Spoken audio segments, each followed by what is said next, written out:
welcome to Sprintex ICSE, and the chapter that we are going to deal with is the Bangle Sellers. The poem that we are going to deal with today is the Bangle Sellers. So guys, we have already done this poem in both the channels, so please have a look at all the explanation, the complete explanation of this poem, and then come to this particular session, that is Printex ICSE. So we have already done, no, we will be doing the previous year questions, the extract based questions for 3 marks and the 4 marks. That is how it comes for your exam. So that is exactly what we are going to cover in this session. Okay guys, so we are going to end on 27th of Feb with my greatest Olympic prize. This is the physics schedule, okay, math schedule. By now I think you're familiar with all the subjects: chemistry, bio. Okay, so before beginning with the session, guys, please do hit the like button, subscribe to the channel if you haven't, and okay, please do hit the notification. Okay, I mean bell icon for important notifications so that you do not miss out on anything which is important. Okay, so we will begin with a very beautiful quote, which is very strong quote and very meaningful as well. Related to, okay, let me read this quote out to you. We need women who are so strong that they can be gentle, beautiful, so educated they can be humble, so fierce they can be compassionate, so passionate they can be rational, so disciplined they can be free. How beautifully contrasted, okay, but very, very, very meaningful and very heart touching. Okay, so this is definitely a quote on, women, powerful women, strong women, women that we need in today's world, right? And why am I talking about this? Because the poem that we are going to deal with, the Bangle Sellers, we have two important themes covering, which the entire poem is covering. That is the of course it is a women centric, because it's talking about the entire stage, the stages, the different stages of life of a woman.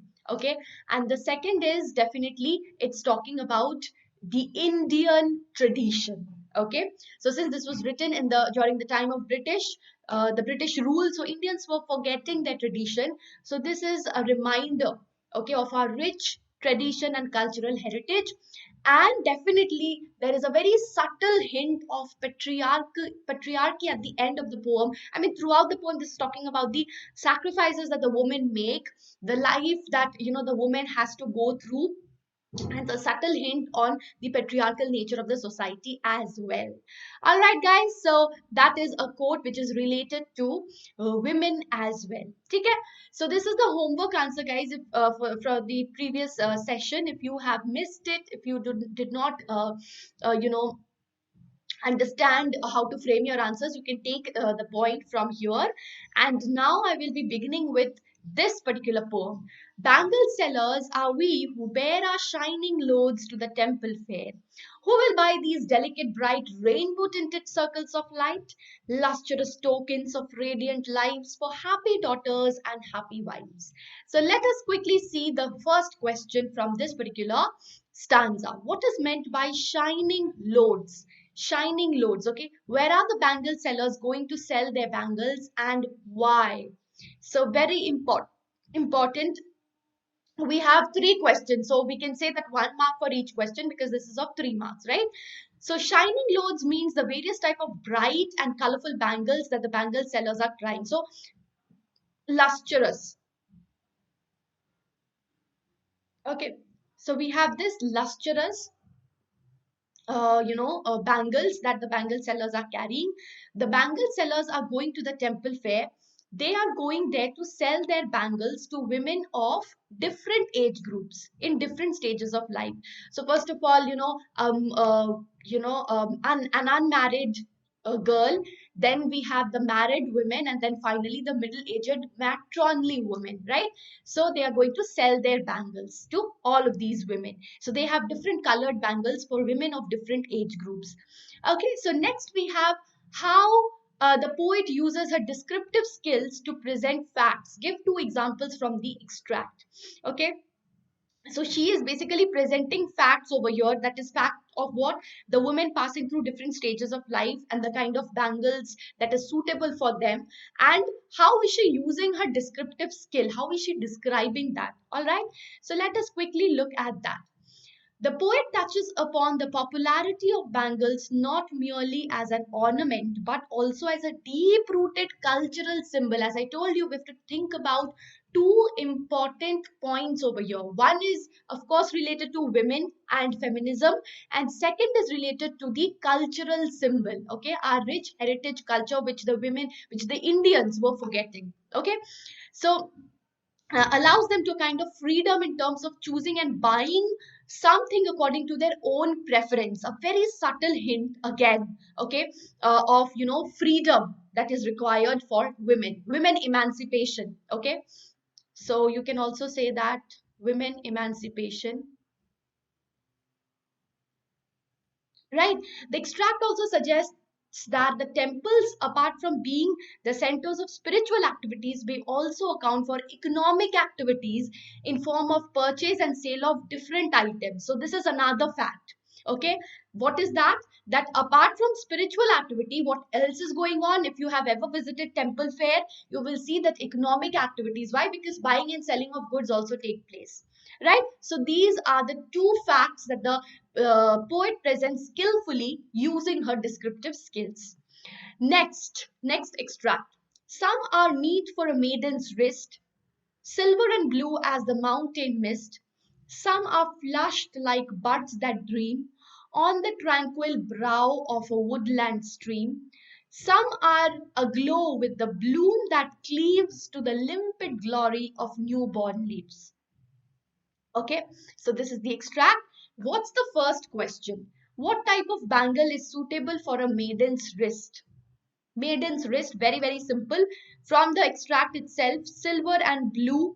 Okay, maiden's wrist. Okay, next is why are silver and blue colors compared to the mountain mist? Okay, so because the mountain mist, that also looks like silver in color, right?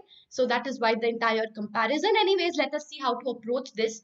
Some of the bangles that are suitable for the maiden's wrist are blue and silver, like the mist in the mountains.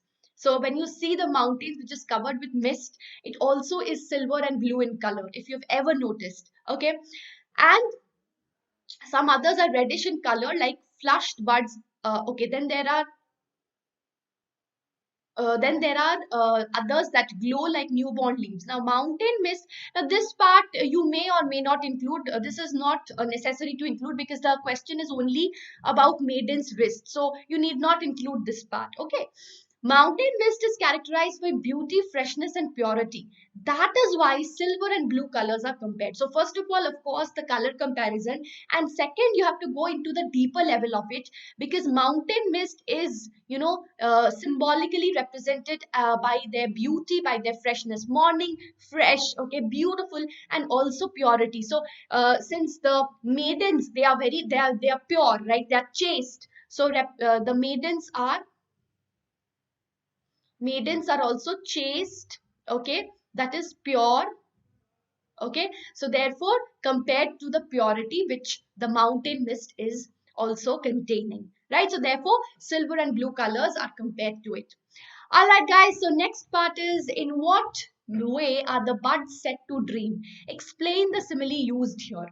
Now this is very important, very, very important question, guys. From you can expect this in your papers as well.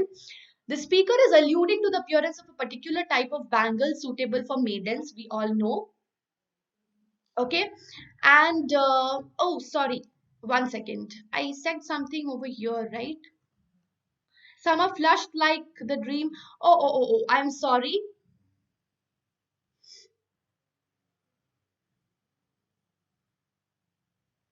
So you have to say this also. Some are reddish in the color and flushed like flushed buds found along a stream. This is also true for maidens. Okay, there are others that glow like newborn leaves. Okay, sorry, I'm sorry. This also you have to include because all of these colors are compared to maidens. I mean, all of these colors are suitable for for a maiden. Okay, so flushed green, newborn leaves, all these, right?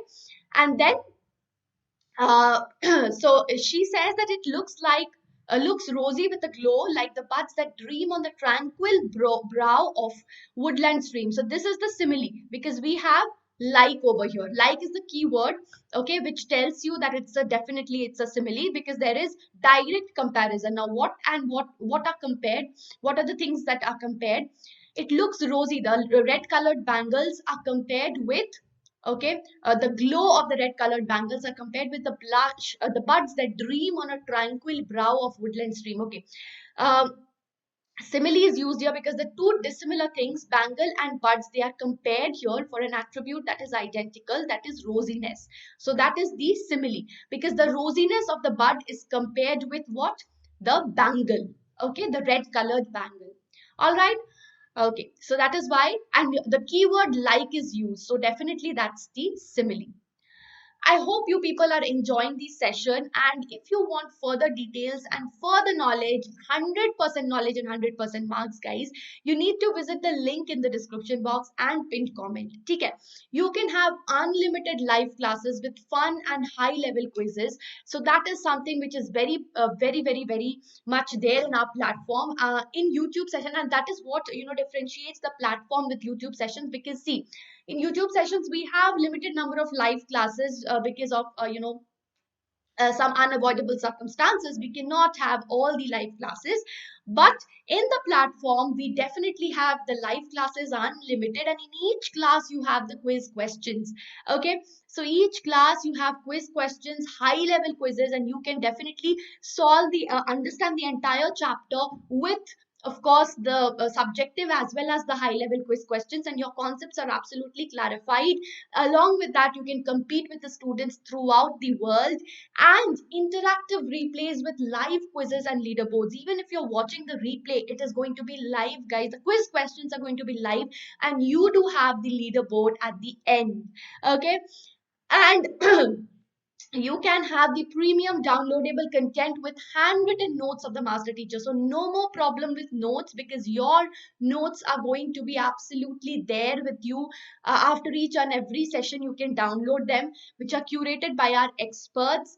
And in the class you can all solve your doubts instantaneously with the help of our class teachers. And you have assignments at the end of each session. You can also solve the assignment, and you will understand whether you are clear with the entire session. Okay, whatever has been taught, you will be definitely able to understand how much you have understood and grasped the content, right? With the help of the assignments and the tests that we take, we give you the performance reports that helps you in analyzing where exactly are you standing, right?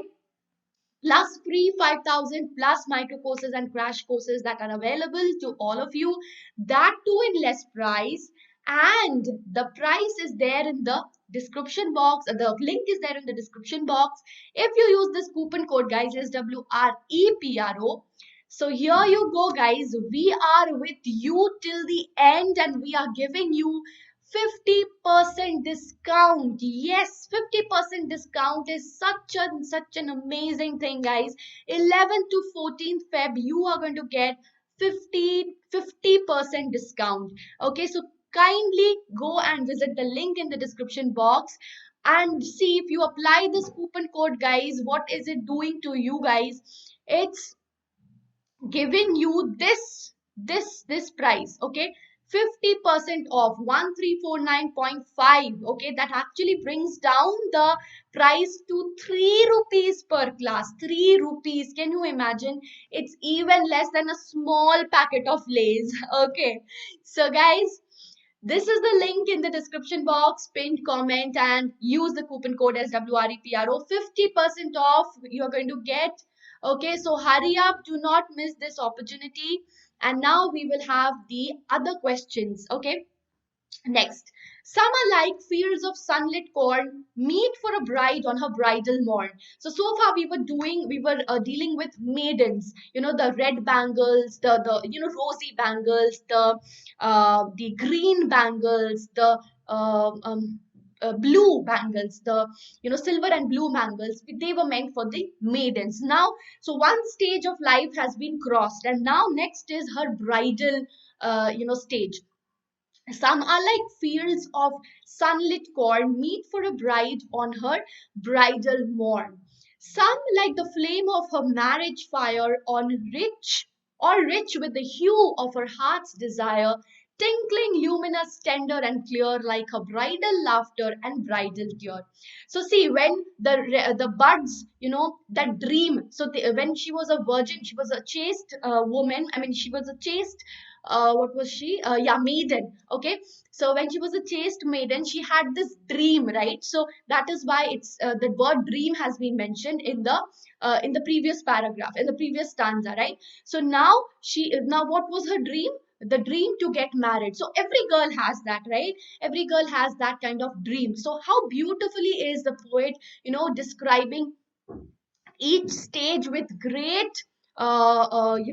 with great description, and with beautifully expressed language, and almost, it's beautiful expression of feelings of uh, the woman. Okay, now here she's describing the bridal stage. Okay, so let us have a look at the first question from here. What do the first two lines of the extract explain? What is being compared to the fields of sunlit corn, and why? So first two lines are definitely talking about the bride. Okay, it suggests that the bright and joyful prospect of a new phase. So when she is getting married, she's beginning a completely different life, a new life. She's stepping into a new life, right? So the color of the bangles described here corresponds to the appearance of a bride preparing to set out for a fresh and extremely meaningful journey in her life. Okay, so that is why it is the compared with the fields of sunlit corn. Okay, so just as you know uh, field of corn, when it is lighted by the sun, what is the color? It's a bright yellow color, right? So it is a new thing. Okay, new stage. Okay, for the bride, on her in her bridal morning, right? So that is why, that is colored. The color is compared with the fields of the sunlit corn. So she is going to set on a meaningful journey, on a new phase of her life. Okay, next is, what does the simile, the flame of a marriage fire, suggest about the color of some bangles? Which phrase used in these lines tell you about the life of a married woman? Very, very, very important again. It suggests that some bangles referred to by the narrator are crimson red or orange, resembling the color of the flames of the fire of marriage. Now here she is also talking about the ritual of marriage. Okay, marriage ritual. So I told you that we have to think about, at the back of our mind, we have to talk about. I mean, we have to remember 2 points. One is, definitely the stage of women, and the second is the culture, the tradition. So here she is talking about the Indian marriage tradition. When we what happens in the Indian marriage tradition, there's a fire, and marriage fire is there in Indian marriages, right? Where, the bride and the groom revolves around that fire, right? So that is very, very important here. The phrases that tells us about the life of a married woman are: a bride on her bridal morn is morning, flame of a marriage fire, bridal laughter, and bridal tear. Now this last phrase is very important.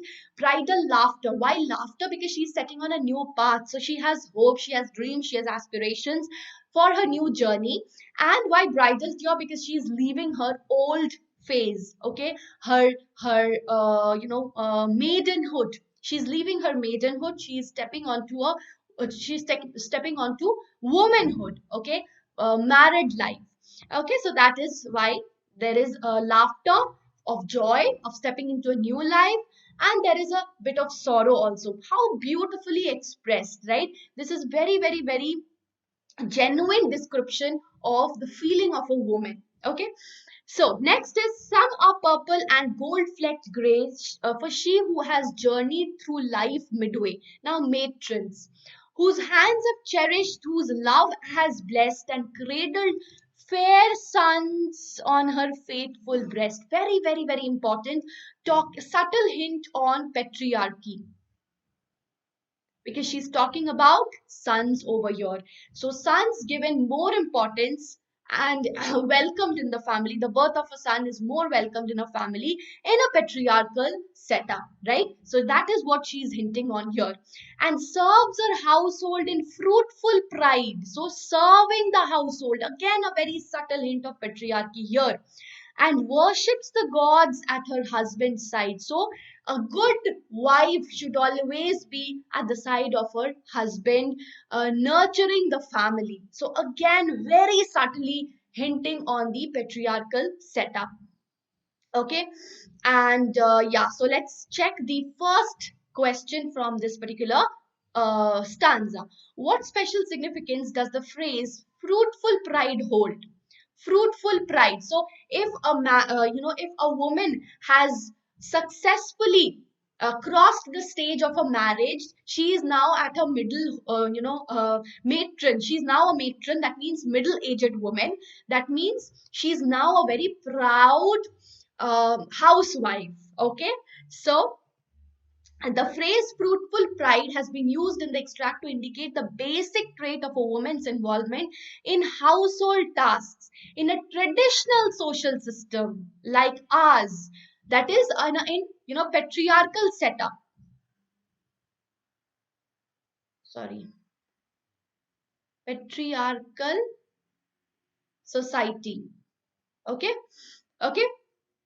Like ours, a woman is expected to play multiple roles, multitasking. Okay, that the woman has been specialized in that, and that is what she's expected. Okay, so there is a very, very, very, very subtle hint of patriarchy.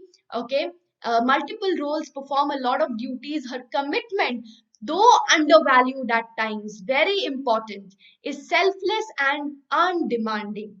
This is propelled by the conviction that her dutifulness will bear fruit someday. Okay, so very, very important. That has been embedded in the minds of the women since the very childhood. That if you are committed, if you become selfless, if you are undemanding and you are committed towards your husband, towards your household, then you are going to some day, this is going to bear fruit someday, this is going to be fruitful someday and prove to be beneficial for the entire family. Only if you fulfill this expectation, you are a good woman. Okay, so that has been embedded in the minds of the women, in the minds of the girls from the very beginning. Very, very, very important point. And Naidu is taking this up very subtly because she was writing at that point of time where if she openly tells this, then, if she openly kind of comments on the patriarchal society, her poem is not going to be published, right? So that is why she's very subtly hinting on this. The phrase fruitful pride suggests the realization of this hope in some way or the other that brings in for us for her a sense of contentment with her work as a homemaker. So if you are very good in home as a homemaker, okay, you have to you have to be contented by your duty, your work as a homemaker, and then it will be definitely giving you bearing you fruits, and only then you are a fruitful you are a woman with pride, you are a good woman. So that is the expectation that you have to fulfill. Okay, so very subtly, very cunningly, it has been it has been put into the minds of the women from the very beginning. So that is exactly what the poet is referring to. Okay, guys, so that was all. I hope you have understood this poem. This is a very meaningful poem and a beautiful poem, right? So, we have discussed all of these, guys, and this is the same extract, and you have to give the answer of this question. Discuss the color imagery used in the extract, okay? So, please do comment on this in the homework answer, and next session is going to be on after Blenheim. Okay, so please do attend that as well. And before you go, guys, do visit the link in the description box and pin comment. Use the coupon code SWREPRO to avail the 50% discount. And don't forget to hit the like button, share the video amongst your friends, and subscribe to the channel. Hit the bell icon for further notification. Bye bye. Thank you. Meet you again in the next session.